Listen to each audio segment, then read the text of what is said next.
Hey guys, welcome to my channel. My name is Megan, and the whole point of my channel is to compare books to their movie or on-screen adaptations. So this episode is all about the book Let It Snow, and it is by Maureen Johnson, John Green, and Lauren Miracle, and it was made into a movie on Netflix, which got me super pumped. I went on Netflix yesterday and I just saw it there. I was like, what? I remember reading that book a few years ago and I was like, oh my gosh, I have to watch it. I'm so excited. But first I wanted to reread it. So I found it online. I read it online and in like a day and a half because it was yesterday. And then immediately after I watched the movie. So all that being said, if you are like that and you just read the book and you want to see the movie expecting it to be just like the book, don't watch the movie. If you remember reading the book vaguely a few years ago and you liked it, or you didn't read the book at all, then yeah, give the movie a try. But if you want it to be like the book, don't watch the movie because it's nothing like the book. Nothing. Like, I left notes. I took notes of the differences. Look how long this is. Look how long. That's how many differences there are. I'm sorry, y'all. So my last video, my microphone on my phone doesn't work apparently, like on speakerphone, FaceTime, and when I'm recording videos. So I'm using headphones today, speaking into the mic. So sorry if it like is hitting my hair and making weird noises.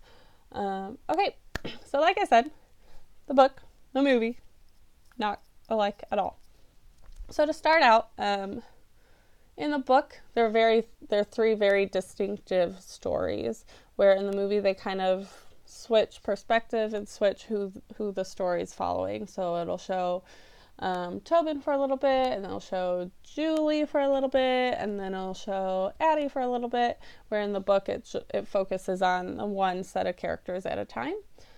So it does talk about Tobin and his group of friends, and it opens on him like, no, that's not yet, sorry. I didn't write that down. Me going off script doesn't work well. So there's no JP in his friend group. He was in the movie, but he was one of the Duke's like love interests to make this weird love triangle. But in the book, he was very much a part of the group. They're like the three amigos. At one point, he says they're the three wise men. They did like everything together. And also in the movie, his personality was way, way different. In the movie, he was kind of like a snobby college guy. Like, I don't know why movies want to make college guys out to be terrible like that. But he like meditates and he's like, ooh, I'm so cool or something. So it was weird. And then Keon, it did show in the movie that he was planning on having a house party because his family was going out of town, but then their flight was canceled. They came home and they saw him setting up, and then he got called into work too. So that's why he just moved his party to his work, the Waffle House. In the movie it was called something else, but it was Waffle House in the book, so I'm going to call it Waffle House. So he moved his party to the Waffle House. We'll talk more about his little party later on, because I'm a little mad about that too. But, so that kind of gave him a little more backstory on his obsession with having a party. Then it switched to Julie's storyline, and Stuart, for some reason, is a pop star. In the book, he was just an average guy who was brokenhearted and kind of mopey, kind of cynical, I would say, hopeless romantic type. But he was most definitely not a pop star. So I don't know why the movie thought that would be a great change. I don't get it. It changed a lot about the storyline too, just that he was a pop star, because pop stars can't just go walk around normal towns, without being recognized. So it did change a lot. That we'll talk more about in a little bit. Another small change was that with Dory and Addie's storyline, they both liked pigs. In the book, it was just their third friend, Tegan. But then again, in the movie, there was no Tegan. So it could have just been Dory who liked the pigs, but then they also made Addie like the pigs. I don't know. They both have an obsession with pigs for some reason.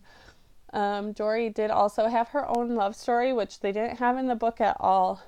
It was with another female. I actually really liked that storyline, so I'm not hating on it. I just do think it was a lot of different storylines for one pretty short movie, and that's really all I'm going to say about that, because like I said, it's not in the book, so it's not like I have something to compare it to. It just wasn't there. There was a scene where they played broom ball. So this is one of my pet peeves about books that are made into movies. Like, they cut so much of the book, and then when they like add extra scenes, it's like, why not just use another scene from the book instead of adding broom ball?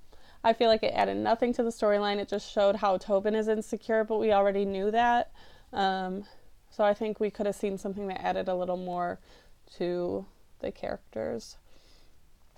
The physical description of basically all the characters is different. So in the book it describes them, and then they were cast a different way. That happens often.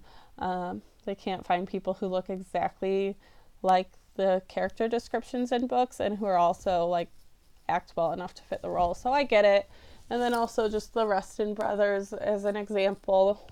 They look different. One was supposed to be huge and one like tiny, but they were both just huge. But I mean, I'm fine with that. I'm fine with physical discrepancies.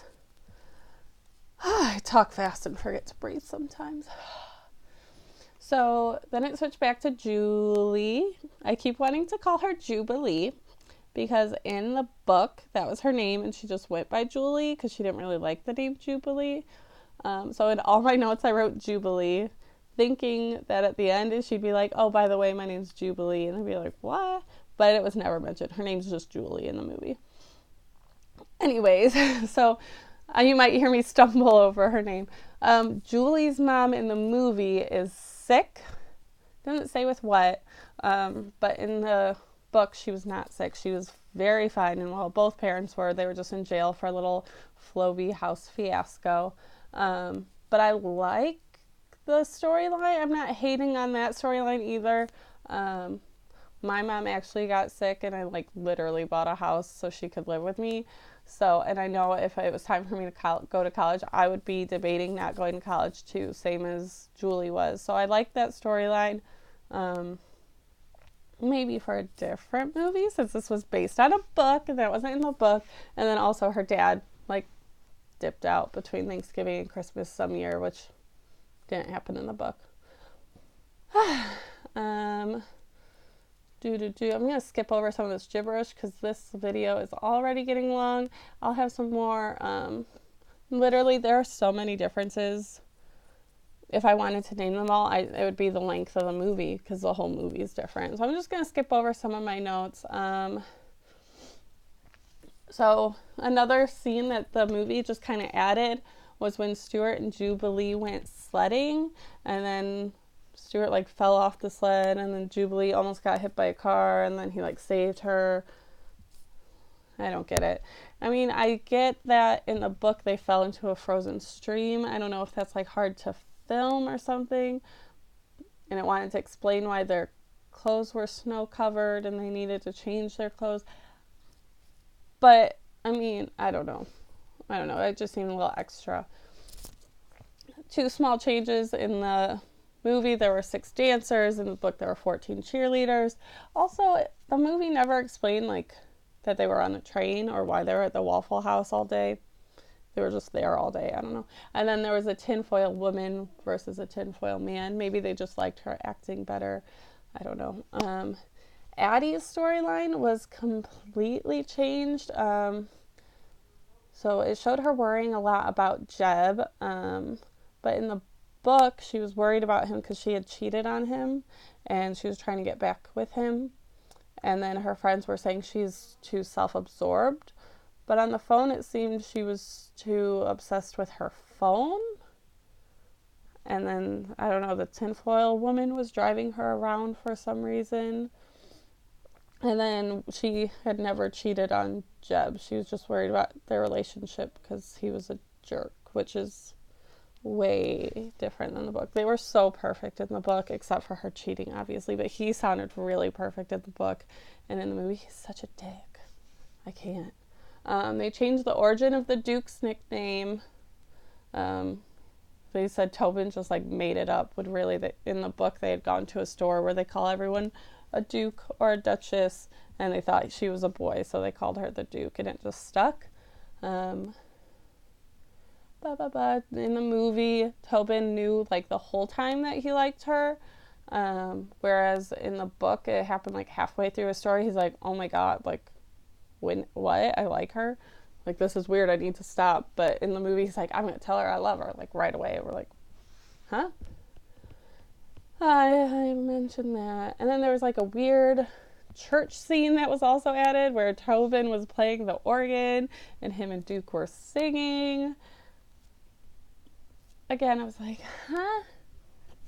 Why is this happening? I think they just wanted to sing. Honestly, I don't know. Everyone's personality was different in the movie versus the book. I don't know why. Like, after they were singing, Tobin got mad at the Duke because she was dancing with JP and he was jealous. But, like, these things never happened in the book because JP was a friend. He wasn't a love interest.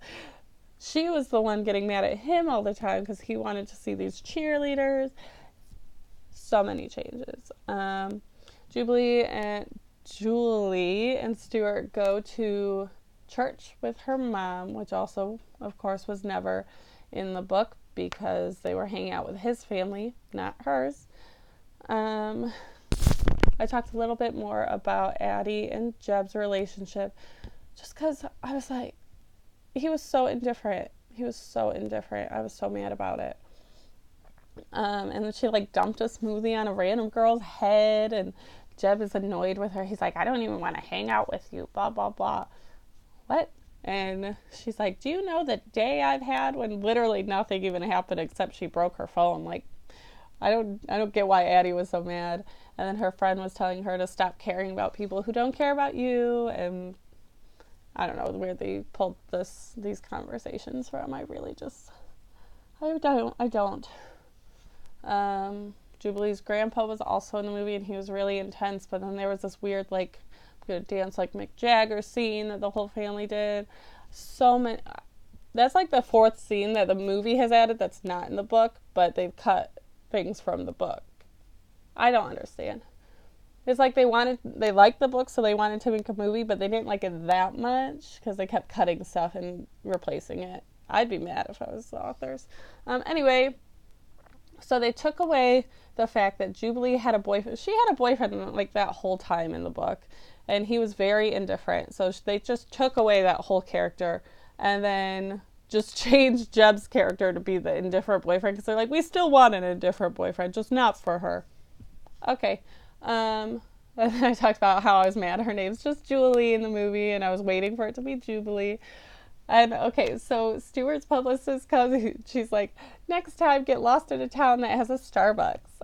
But in the book, Starbucks is like a huge part of the book. Like, one of the characters worked there. That's where Stuart and his girlfriend broke up. That's where the Duke and Tobin hung out all night. Like, Starbucks is like a place in this town. But also, it happened in like a town in Illinois in the movie. But in the book, it doesn't say what state, but it's like Gracetown, and it's between Virginia and Florida, so it's not all the way in Illinois. Anyway, minor details. And then in the book, every time someone asked the tinfoil man about his like, why are you wearing tinfoil? He'd be like, what tinfoil? But in the movie, the tinfoil woman would be like, no, you can't ask me that. No. I think that what tinfoil was funnier, but they took that out. There was a lack of Twister.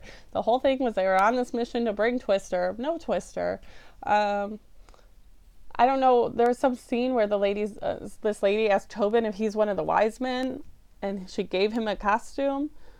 And I don't get why they included that, because was he a wise man at the church that Jubilee went to, or was that just so he had a ridiculous costume the rest of the time? I don't get it. It's not Waffle House. In the movie, it's Waffle Town. So there was a huge party at Waffle Town, but the roads were supposed to be terrible, and that's why everyone was crashing and walking and stuff. So why is there a huge party? In the book, it was just like 10 people hanging out. Well, it was the 14 cheerleaders, the workers, and then like a car full of people. So what, like 20? But in the movie, it was a poppin' party. I was like, how'd all these people get here with the road so bad? But the snow didn't look that bad in the movie. In the books, there were like 9-foot drifts. In the movie, it was like nothing. Definitely not bad for Illinois. I live in Illinois. That is not bad for Illinois. I don't know why there were so many sliding cars and stuff. And then Tobin just comes right out and says, like, I love you, Duke. That moment was so much better in the book. I was so annoyed. I was like, and she's like, it's always been you. I'm like, girl, you've been flirting with JP this whole time. Whatever. And then Angie and